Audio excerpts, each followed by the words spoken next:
Alright, let's talk about something that's shaking up the rugby world right now. The All Blacks captain, Ardie Savea, is taking a break right before a massive tour in South Africa. That's like Messi skipping a World Cup qualifier to hang out with his family. Wait, what? On one hand, it feels risky. On the other, maybe it's genius. Let me unpack this. So, Codie Taylor's stepping in as temporary captain for the opening matches. Now, I'll admit, my first thought was, is this a sign of cracks in the All Blacks armor? But hold on, let's zoom out. What Taylor said about Savea deserving a break isn't just polite PR fluff.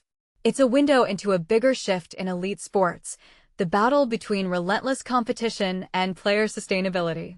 Let's be real, Savea's been grinding nonstop for 18 months. In a sport as physical as rugby, how long can you push that pace before burnout? Personally, I think this might be a turning point for how leadership roles are managed in team sports. Here's what fascinates me. This tour isn't just another trip.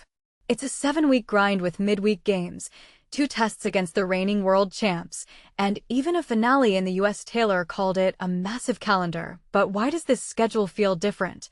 For starters, the All Blacks haven't done a long-form tour in South Africa in 30 years. That's 3 decades. Imagine facing a completely evolved rugby landscape.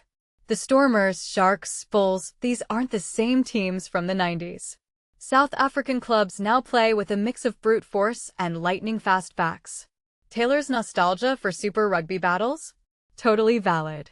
But this isn't a trip down memory lane. It's a test of adaptability. Now, let's dissect the bigger picture. Taylor mentions the All Blacks' high standards and coach Dave Rennie driving it well. But here's the thing, South Africa isn't just a strong team, they're the blueprint for consistency right now.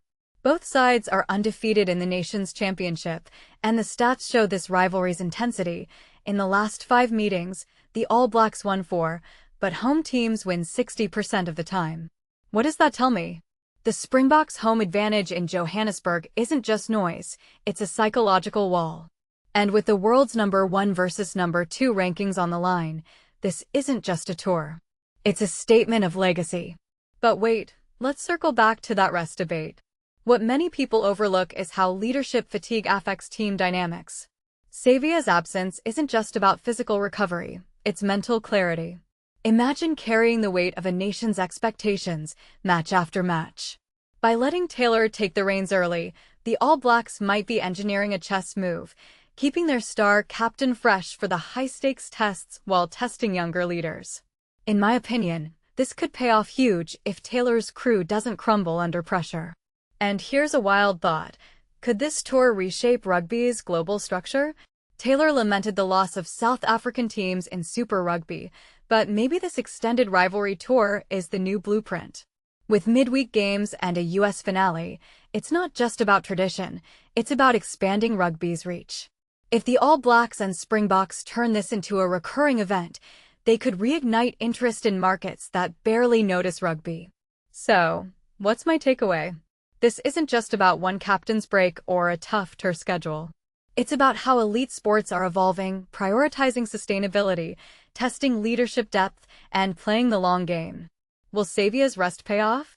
Will Taylor's interim captaincy prove the system's resilience? And can this rivalry become the spark that finally globalizes rugby? Drop your thoughts below, because trust me, this story's just getting started.